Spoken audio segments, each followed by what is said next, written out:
Hello, my name is Laurent Ikuzwe. On my right, I have Rosette Umuhoza, and on my left, I have Grace Mutoni. We are here to work on the project called Cultural Dinner Party, which is in the goal called uh, Confront Culture. Yes. I'm going to start with the recipes that I was supposed to do. There are three recipes I had to work on Tlingit Potluck. I had to work on the tailgating at football games, and I had to work on uh, on a local recipe using a feed blog. Uh, I'm going to start by the Tlingit potlucks. So potlucks were social occasion that the host will give to the rest of the society, to the rest of the society to celebrate a marking event in the family. This marking event can be the birth of of a first child, or the marriage of a son, or the death of a relative. Uh, from a Chinook dragging on the Columbia River, the potluck is like can be translated as to give. Uh, like there were a lot of types of feast in the Tlingit culture, but what distinguished this feast from other uh, feasts is that uh, it is something that was big, uh, like it was a sign of strength.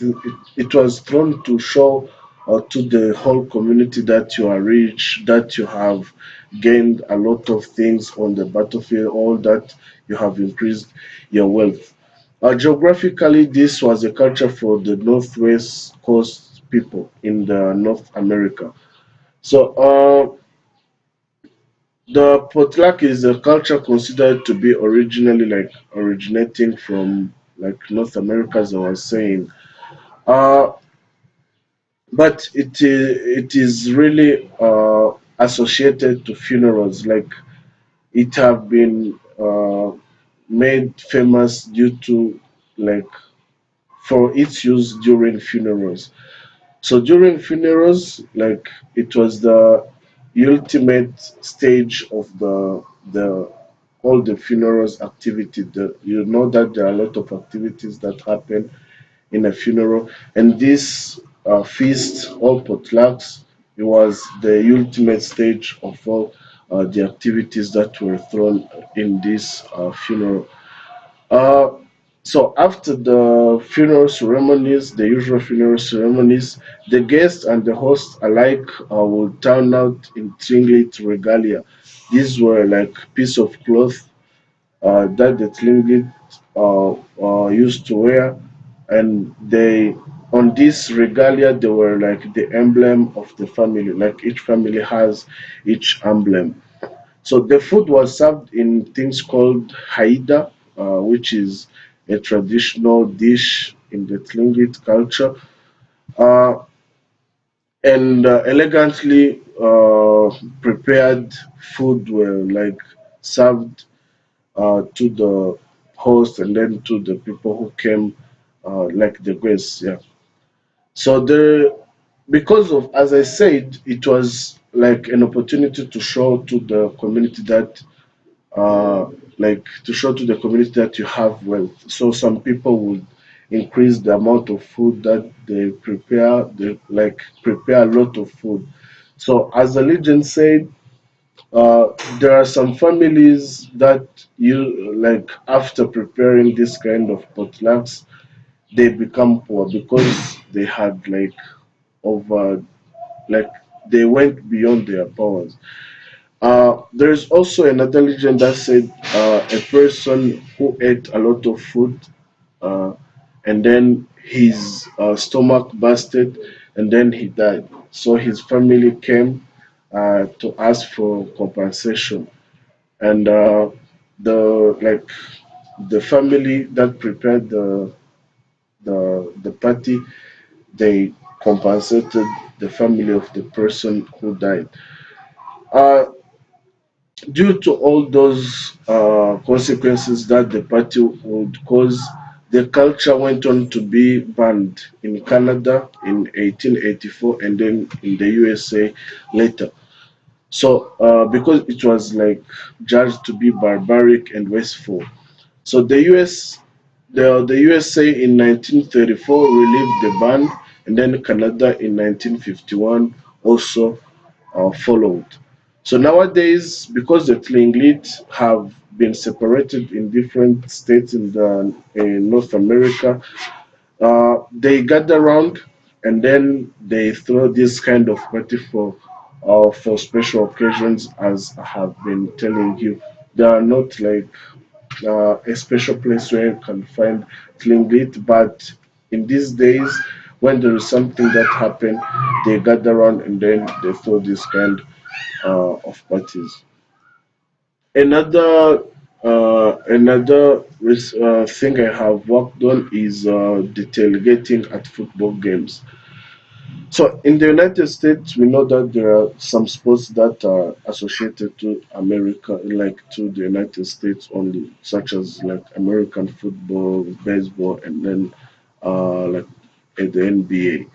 So uh, tailgating is a kind of ceremony or events that the fans throw just before the games. Outside the stadium, the fans throw a party before the games. So, historians, they locate the beginning of the practice in the uh, 80s, the 50s, like 1950s, because this is when the college football started to be like when football went in universities. Uh, Today, the culture of tailgating has become like an art. Some people bring all their kitchen and other will keep it simple. Some people might bring uh, only packs of beers and then some takeaways like burgers and pizzas. But other people, they can bring like a big thing like the barbecue, the grills, and then throw like a big party. Uh, some of the things that are prepared in the tailgating, they involve the hot dogs, the hamburgers, the sausages, the sandwiches, the slice of pork, the steaks, and also beverages.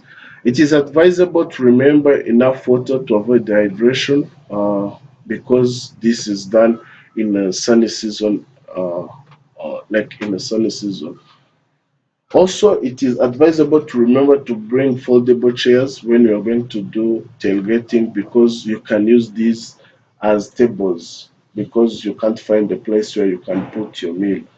And then the car that you brought in, you can sit in the back of the car because, like, choose the back of the car as where to sit or to lay down if you feel tired before the game. Uh, Tailgating is usually associated to football because of the season that football happened, like that the football start. Like the football season start in autumn, and then in this season, it is the ideal moment to do the tailgating. Uh, some of the schools that are really known for their tailgating, there is MSU, but also there is another school called Notre Dame in the United States, which have made their uh, tailgating really distinctive. Another recipe I've worked on is a local event that I've attended. This was a marriage anniversary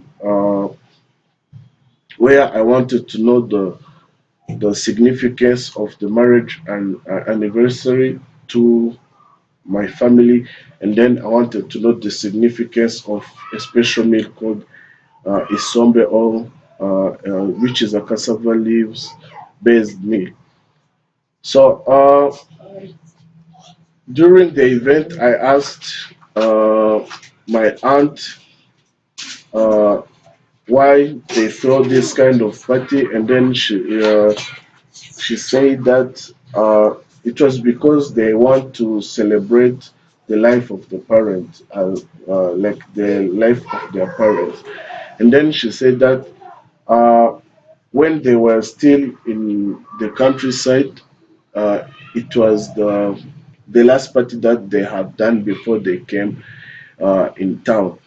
Another thing I asked it was the significance of Isombe, as I've said in the event, and then she mentioned that this was the food that they served in the event, and then she also mentioned that it was also the popular food back in their time. My family gives values to like gives importance to these family gatherings because they think that it showcases the strength and then the unity that the family shares.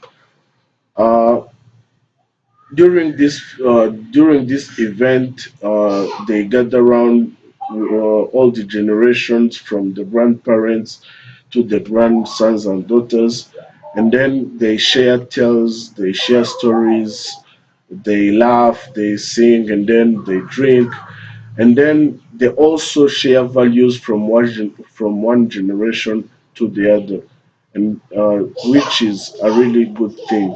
And then at the end of the event, they have like singing and dancing. Yeah, this was all. Grace can continue. Yeah, thank you. So I also worked on a couple of things.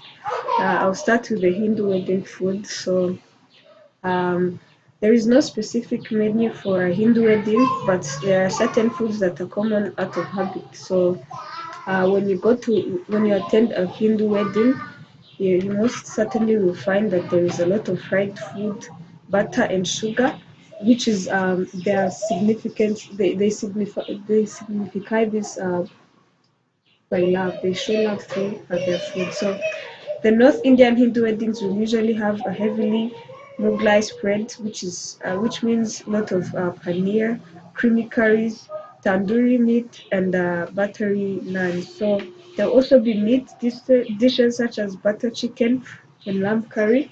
And the Hindu tribes that live on the coast will include crab and fish curries. Um, this is different because in the southern Hindu weddings, they are completely vegetarian. So they use a banana leaf as plates and they use their hands to eat. So their meals will include lemon rice and curd rice, dal, sabzi, dosa, idlis, and more. Hindu weddings also use the food to conduct some rituals. For example, there is a coconut that is placed in the bride's hand, then her father holds her hand, and together they hand the fruit to the groom to symbolize prosperity in the family. There is also a paste of cumin seeds and brown sugar, which are crushed together and placed in a betel leaf as the priest recites Vedic mantras. The bride and groom in turn place the leaf on the other's hand. The mixture represents the bitterness and sweetness of life in that culture. So it is very clear that in Hindu weddings, they base their whole culture in the food and their rituals, yeah, to perform some of the beliefs they believe in, as I mentioned above. Also, I worked on the Pennsylvania Dutch cuisine. So in Pennsylvania, the cooking does not seem to capture a lot of lovers' food attention, such as French fries and pizzas, because there are two different cookeries involved. There is the real thing, which is the home cooking, and then there is the tourist fare that developed in the 1930s. So people sometimes confuse the Pennsylvania Dutch with the Amish, but these two are very different because this involves only 5% of the Pennsylvania Dutch population. So they're really good farmers, but the culinary art is not what they're about. The Pennsylvania Dutch population is a culture made of people who came from Germany and Switzerland in the 17th and 18th century. They settled in the south central Pennsylvania. So some were Lutherans, and others were Mennonites. Some were rich enough to eat rabbit praised in wine, and others were just so poor, so they ate hairy dumplings, which made the shredded potatoes and stuck out the dumplings were boiled. So um, the Dutch cuisine was kind of fading. So this guy called uh, William Roy Weaver, he made the research to make a deep analysis on their cuisine. So he wanted to bring back some of these recipes. So he said that this can be brought up by including some shuffle pie and some traditional Pennsylvania Dutch dishes such as spice cookies, peach and new potato stew, and gambis, which is a frugal meal that can be cooked on a hearth or a stove. So the Pennsylvania Dutch foods come with their own unique lingo. There is a Lebanon bolgan, the schnitz and the nip, whoopie pies, and the proper Pennsylvania Dutch meal supposedly has to include an arch and a shoot. Uh, the enjoyment through their unique dishes is the way they perceive their culture or they conceive their culture. So after those two I also worked on the food log of a local beverage which is made from bananas. It is called urwagwa. So the Rwandans use this drink in most of their events. So apart from water, it is the most commonly used beverage in the Rwandan events. So I interviewed my uncle who did want to reveal his name, but then he told me that together with another beer from Sogam, they are nearly the most important drinks in the Rwandan events. He said that to prepare it, people had to take green bananas and put it in a hot place to transform it to two yellow bananas. After they had to extract the juice from the bananas, and then sometimes the kids were given the juice to drink, and then uh, the leftovers would be used to be distilled and to make it into wine. So after that, they would welcome the neighbors for a test in order to show them gratification for all the help and to tighten their unity. So this was a drink that it was used in most of the gatherings because it made them feel cozy and welcome, and they used to also gift it to thank some of the people they were grateful for. So traditionally, Ugaga is served in agachuma, which is a special um, like form of bottle. It is local in Rwanda and it is wooden and they use a straw to drink urwagwa. But due to hygienic matters, it is nowadays drunk from the bottle. Thank you. That was all I had for you. Mhm. Thank you very much. I'll be also talking about two recipes and also one of the events that is called Kritizina and some of the beverages and drinks, beverages and food that they were served. Um, Going directly to Hawaiian poi. So according to the Wikipedia, the originality of Hawaiians was rooted back from Polynesia, who settled in Hawaii years ago. In other words, Hawaiians and Polynesians are indigenous and are native from Hawaii Island. So this was the history of Hawaiian. Poi is the Hawaiian word for the primary Polynesia staple food that is made from the underground plant stem or corn of taro. So the taro plant is considered as the most important plant in Hawaiian culture because it is said um, to be a plant of original ancestors of Hawaiians. It presents the spirit of Haloa, the legendary ancestor.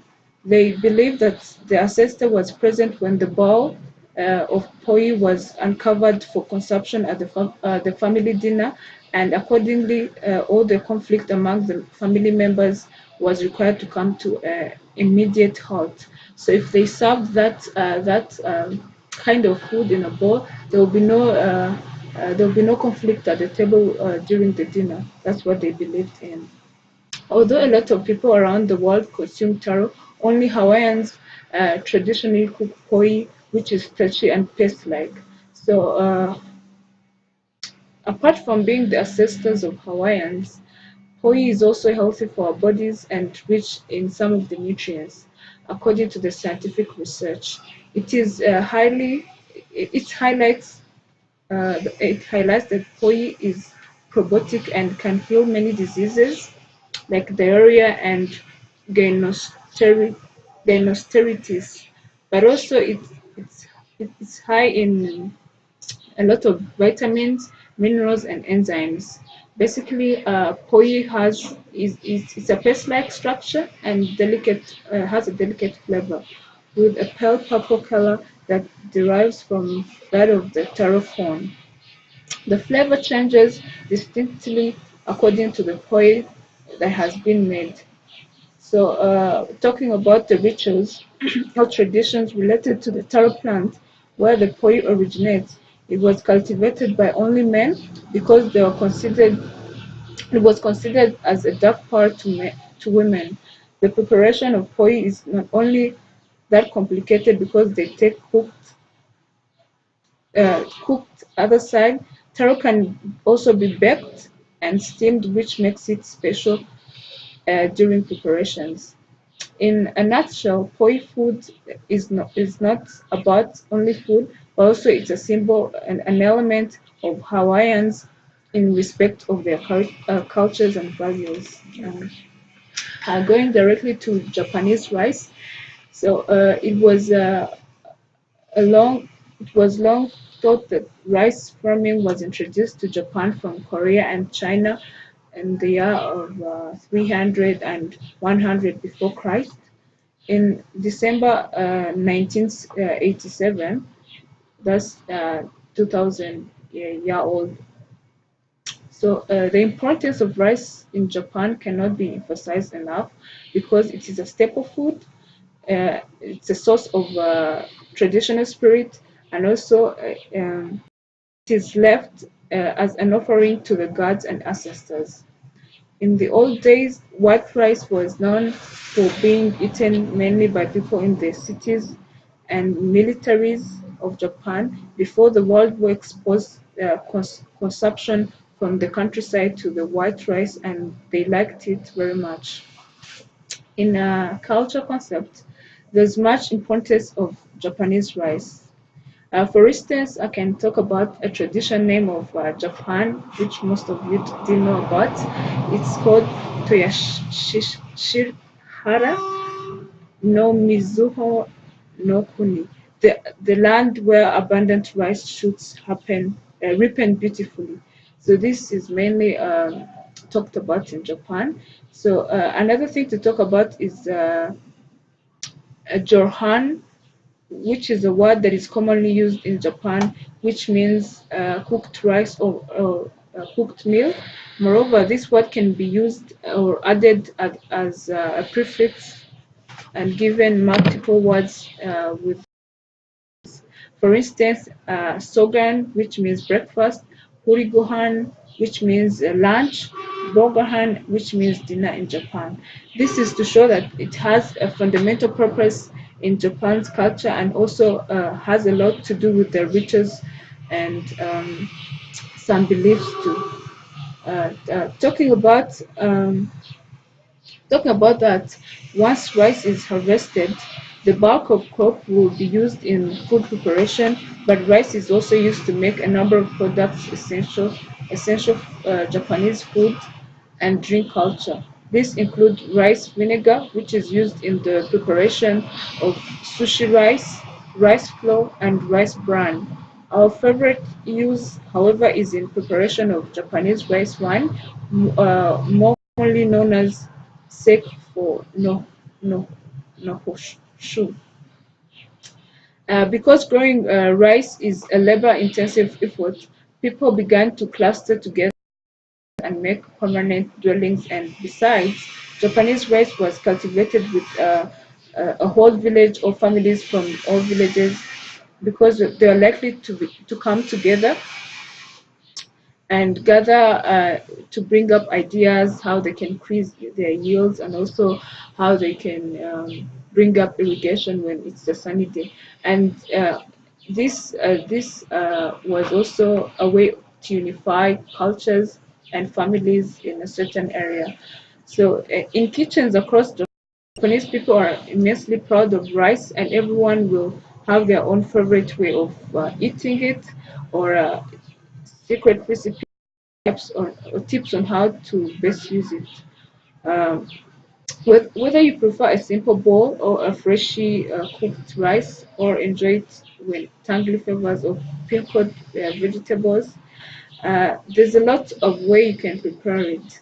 So to finish, to conclude this, Japanese believe that rice is not only a meal to gather around it with families, but also they think that it's a way to unify people, as the history shows. So going straight into the vlog, I worked on something interesting called Kurya Unyano or Kwitizina, which is basically naming a newborn baby after the eighth day. So when I was talking with my grandmother, she said it was joy when a family receives a newborn baby, and like any other cultures, they have to the newborn baby has to be given a name. So in Rwandan culture, it was not only giving a name, but also it was more of a ceremony and a feast. So she say that this was mainly uh, carried out when the after the eighth day when the baby was born, and during the ceremony there are some of activities that were carried out to make it fun and memorable. First and foremost, the family of the newborn baby prepares the ceremony and invites family, friends, and kids. So the ceremony starts by inviting the attendees, and after that, the kids are served food separately from the elders, where normally served local beers called ugwagwa and other kinds of alcoholic drinks. But also, there are some soft drinks like juice and milk reserved for people who don't take alcohol and kids. To get to the actual occasion, the kids are ushered in front to present their names because they are told before they come to the event. So they have some alternatives of names they can be given to a newborn baby. So every kid would mention two names and the reason they think is the best for the baby. And at the same time, there's a person in charge of recording all the names that are spoken out by the kids. So most of the times they looked for a relevant and a meaningful name, but sometimes they would pick the funniest to be a nickname. However much they did this, all this, it was just a ritual uh, to keep the ceremony engaging and the kids entertained, because the family of a newborn baby had their own suggestion of the names of the baby. So before the ceremony gets to an end, the family had to get up to announce the names of a newborn baby, and the meaning they could match, and the meaning to why they suggested that. After announcing, the kids are released to go and have fun with the newborn baby. So talking about the foods and beverages, in the ceremony, the guests are served or they're welcomed with food, and uh, and most of them they serve alcoholic drinks because they're older, but for the kids they're served juice and also and milk. But also there's in past years there's a culture it was a cultural thing to serve sorghum bread, which is like uh, which was called rukachara, which is like a cake to celebrate the ceremony. So in the understanding of the ceremony, this ceremony was way beyond a naming a baby, because it brought together families and friends, um, and they could share drinks and food. This helped to strengthen the unity of Rwandans and kept them together, and people got to know each other more, as well as the children growing in a friendly environment. Thank you. That's what I worked on. Yeah, thank you. You have done a great job to research all those recipes. But now I wanted to know if there was someone with a question after the presentation that you have done. Like anyone remaining with a question. Well, I have a question about Igwagwa, and I wanted to know if it was alcoholic or it's not alcoholic. Yeah, it's alcoholic. That's why they first it's made of two parts. So there is a juice that comes before they distill the drink and make it into alcoholic. So the juice is served to the kids, and then they turn it into alcoholic, and then that's served to the elder people. I also have a question concerning the how the Hawaiian poi. You said that the taro was not cultivated by women. Why is that? So, in the Hawaiian culture, they believe that cultivate it was a dark power to women, which uh, mostly goes with the spirits. They had what gifts. So I think this means that if you cultivated it when you're a woman, there will be other ritual or spirit effect that can uh, that some spiritual effect that can go with you. But also as I talked about, it was the cultivation of taro required a lot of energy, and mostly women they believe that they don't have a lot of power to do that. I think that's the reason. Any other question? Yeah. Now we're going to analyze all those recipes and field research that you have done, and then let's gather the similarities and then differences of these recipes. Let's start with the similarities. What are the similarities that we can find in these recipes? So first of all, the food is a really essential part of each and every culture. So I think one of the basic commonalities that I figured is that all these recipes uh, are done and yeah, served to the purpose of feeling the love between the people and uniting them and having a good time and connecting these families or the whole tribe or the country at hand. So I think food has been really used as a tool to unite people and make them have a good time and connect on a really different level. So, well, another interesting commonality that I found out is that every food has a significant meaning, and even though some people eat it without knowing that, but tracing back to the history, it has something that is dear to their culture, and also it has a significance to a certain group of culture. Yes. Also, myself, a commonality that I've seen is that, like most of these recipes, you find that they are associated to events. Like most of Yes. them. For example, the Hawaiian poi, I think you have mentioned that it is an important feature in every big event in Hawaii. Hawaii, and then the rice in Japan. You said also the recipes in the Pennsylvania Dutch cuisine, and then you find that all these recipes they are associated to events. Uh, Now, what are the differences?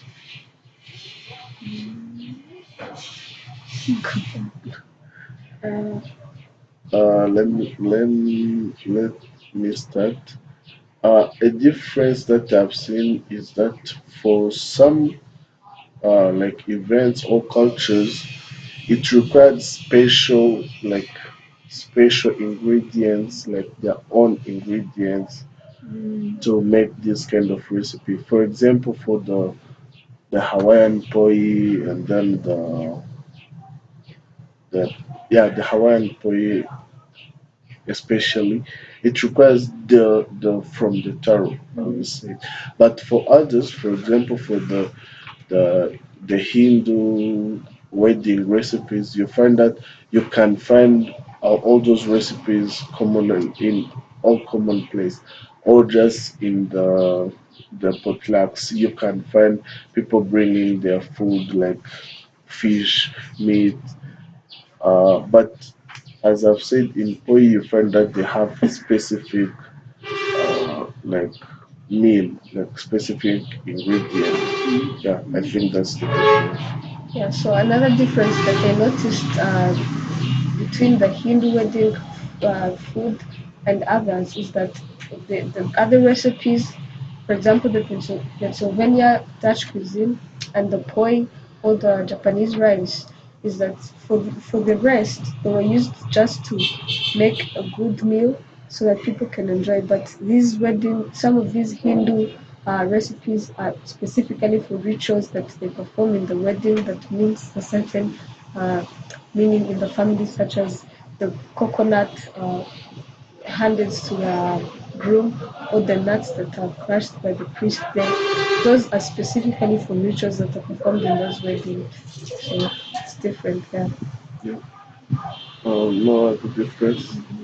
Another difference that I have seen is from the the tailgating and others.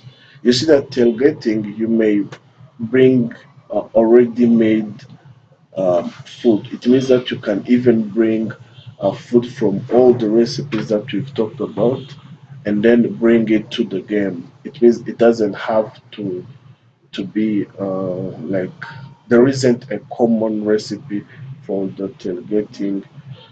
It has like common food like sausages, hamburgers, sandwiches, and then common drinks. Yeah. Any difference between the local research that you have done? Yeah, there's a difference. Like talking about the drink that my colleague said, guagua, and also referring to. Let me talk about the commonalities first of all. So I'll talk about the commonalities between the beverages and food that were served at the ceremony of Quit Izina, and also the the beverage that my colleague talked about. These are like marked or well-known beverage that would be served in all ceremonies that you go around in the culture of Rwanda, because they had a way of bringing people together. Like Ugwagwa, you couldn't find in any of ceremony that they don't serve Ugwagwa, but on the difference, like the sorghum bread or Ruchakarara, which was mainly served at the ceremony of Kwitizina, you wouldn't find it in other ceremonies because it was only served at that ceremony and it had its meaning and its significance. Yeah. Yeah, so another difference is you worked on the sombe, which is a meal that can be served in any event despite of it being traditional or modern, which is different for Urgwaga because it's commonly served in traditional events. For example, a traditional wedding, which is called Kusaba in Rwanda, and also maybe in another event, Thanksgiving event called Umuganura. That's where you commonly find Urgwaga being served. And then your meal is served in any event in Rwanda, which is different because Bugwagwa is mostly found in traditional events. Yeah. So I think we have gathered enough information for the report. I think next you are going to work on the report, and thank you very much. Yeah. Thank you.